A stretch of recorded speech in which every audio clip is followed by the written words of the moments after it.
understand is part of the question. I give the call to the member for Higgins. Thank you, Madam Deputy Speaker. I rise to support this bill with an immense sense of pride. This bill is pragmatic, it's practical, and it's what the Australian people want and expect. Madam Deputy Speaker, Australia generates about 67 million tonnes of waste each year, and only 37 million tonnes are recycled. That's just about half of our waste is recycled each year. We can and we should do better. Only 12% of the 103 kilograms of plastic waste generated per person in Australia each year is recycled, and this is mostly overseas. This waste problem isn't unique to Australia, but this waste problem is a problem that the world needs to face together for the safety of this planet. A European Union report estimates that the production of virgin plastic will account for 20% of global oil consumption and 15% of global greenhouse gas emissions by 2050. This is a looming problem that needs to be dealt with now. Madam Deputy Speaker, Australians rightly assume that their council rates, which includes a rubbish collection levy, pays for their waste to be appropriately dealt with by the council and the company who collects their bins every week or fortnight. But in my home state of Victoria, the looming problem of waste and what to do to manage it came to the fore about 18 months ago. It seems like a lifetime ago now. In a very sudden announcement, in fact almost overnight, residents in 33 local councils across Victoria were told that they no longer would have their recycling allocated and collected. This is because of the collapse of a particular recycling company.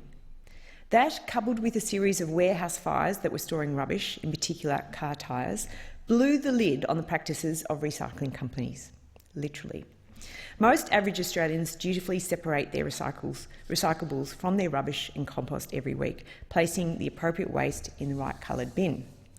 But what most Australians didn't know, and perhaps they do now, was that there's been a long history of most of our curbside collection being shipped overseas to China for processing. When China made the decision to stop importing waste from the rest of the world, the rubbish collection industry went into freefall. Factories were forced to stockpile, resulting in rubbish of all varieties, recyclable and non-recyclable, ending up in landfill. This was incredibly disappointing, considering the leaps and bounds Australians had made in understanding, educating and actioning recycling principles, and consciously working to make more sustainable choices in their daily lives. I'm sure I have the support of all members of this House who have visited local schools in their electorates and seen the incredible work that our students do on recycling. It was hard to look these kids in the eyes when this disaster happened. We know these kids care about their planet. We know they're enthusiastic recyclers. We know they care about their future, and so do we. And so began a blame game in Victoria between the industry and the Victorian Labor government, who failed to see the writing on the wall, and councils who are responsible for handling our local waste. Well, Madam Deputy Speaker, enough is enough. The Morrison government has decided to step in and take charge.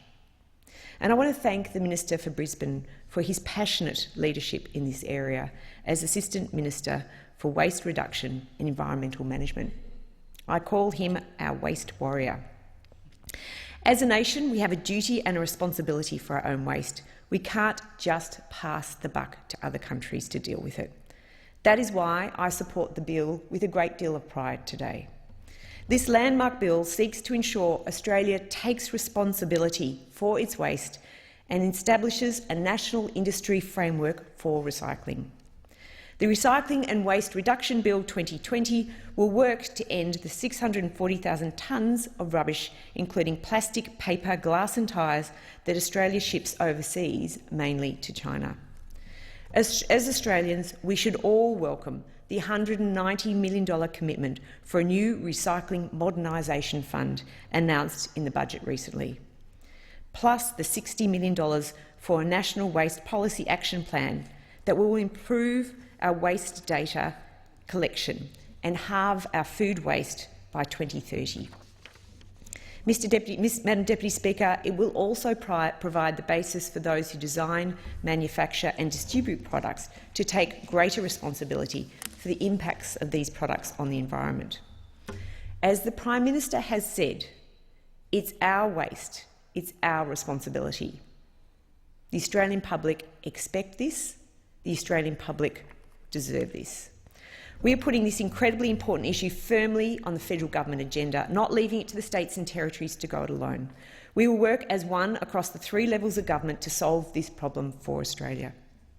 The new 2020 National Waste Policy will work with Australian Environment Ministers from all states and territories and with the Australian Local Government Association to set a unified direction for fixing our waste crisis now and into the future.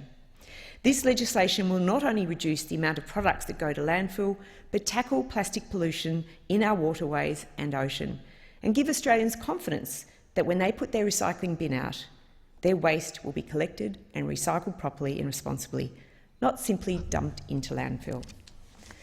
Madam Deputy Speaker, the Standing Committee on Industry, Innovation, Science and Resources, on which I sit proudly, is currently undertaking an inquiry into the Australian waste management and recycling sector to understand how we can build the sector to meet our country's demands.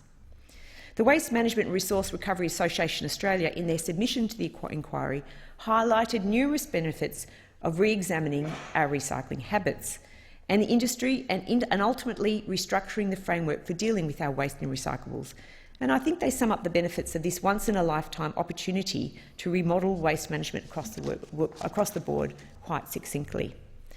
Firstly, they suggest transforming and modernising Australia's economy to enable it to be more sustainable. We must think of our material management as cyclical, not linear, that looks at it in a holistic approach to managing our natural resources with strong leadership that encourages rethinking and redesigning that enables greater use. And for those of you who are technically orientated, geekish perhaps, I encourage you to go to the inquiry's website and view some of the amazing submissions about how Australians are now thinking a cyclical approach to recycling, not a linear approach. And there's some amazing technologies that have been presented to the inquiry. Secondly, they suggest the preservation of resources and accelerating the coupling of economic growth and the use of fossil fuels. This is important because we need to have a complete shift in the mindset of waste. In fact, not seeing waste as waste at all, but more as resources that can be used again and again and again. Plastics is a great example where, once processed, can live lots of different lives in lots of different forms, and we've heard from this on the inquiry into waste and recycling in the recent submissions.